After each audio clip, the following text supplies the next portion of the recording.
नमस्कार दोस्तों, आज इस वीडियो के माध्यम से हम बताएंगे कि श्राद्ध तर्पण किस प्रकार हमारे मृत परिवारजनों के लिए कितना लाभदायक है। वीडियो के अंत तक जरूर बने रहें।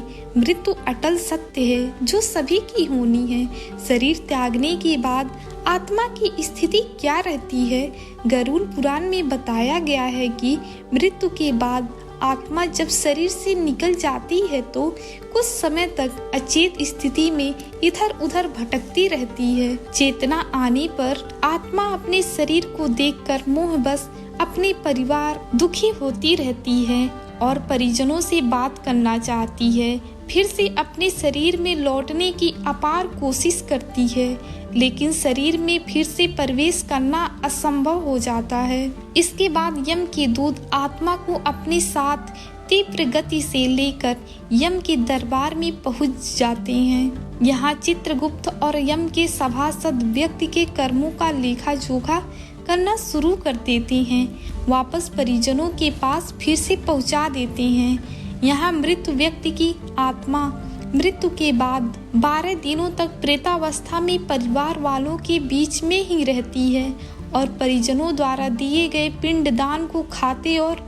दिए गए जल को ग्रहण करती हैं, जिससे अंगूठे के आकार का इनका अभौतिक शरीर तैयार होता है, जिसके द्वारा व्यक्ति के जीवित अवस्था में किए कर्मों का फल भोगना होता है। इसी अभौतिक शरीर को यम के दूत 12वें दिन यमवास में बांधकर यम मार्ग पर ले जाते हैं। गरुड़ पुराण में यह भी बताया गया है कि यम मार्ग का सफर बहुत ही कठिन और असहनीय दर्द से भरा होता है। इस मार्ग पर व्यक्ति को उनके कर्मों के अनुसार कष्ट प्राप्त होती है। 12 महीनों में 16 नगरों का कई नरकों को पार करके आत्मा यमलोक के द्वार पर पहुंचती है। गरुड़ पुराण में यह भी बताया गया है कि मृत्यु के बाद हर व्यक्ति को 12 दिनों के लिए प्रेत योनि में जाना होता है। यह 12 दिन मृत्यु को प्राप्त व्यक्ति की आत्मा को अभौतिक शारीरिक दिलासा दिलाने के लिए होता है। यही अभौतिक शरीर पुण्य के प्रभाव से स्वर्ग लोक में और पाप के प्रभाव से नरक लोक में होता है।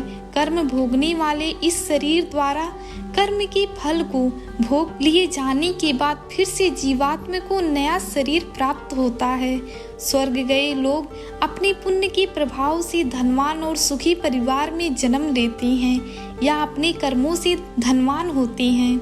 गरुड़ पुराण में यह भी बताया गया है कि जिसमें मृत्यु के बाद की स्थिति का वर्णन किया गया है, उसमें बताया गया है कि जो लोग पुण्यात्मा होते हैं केवल वही लोग विष्णु के दूतों द्वारा विष्णु लोक में पहुंच जाते हैं। इन्हें प्रेत योनि में नहीं जाना होता है। बाकी सभी लोगों को मृत्यु के बाद प्रेत योनि से गुजरना ही पड़ता है। मृत्यु के बाद जब आत्मा को यम लोक लाया जाता है तो यम के दूत एक दिन में उस अभौतिक शरीर को 16 किलोमीटर चलाते हैं तथा महीने में एक दिन मृत्यु तिथि के दिन आत्मा को ठहरने का एक मौका दिया जाता है। इसलिए मृत्यु के बाद श्राद्ध तर्पण करना अति आवश्यक होता है हमारे परिजनों के लिए।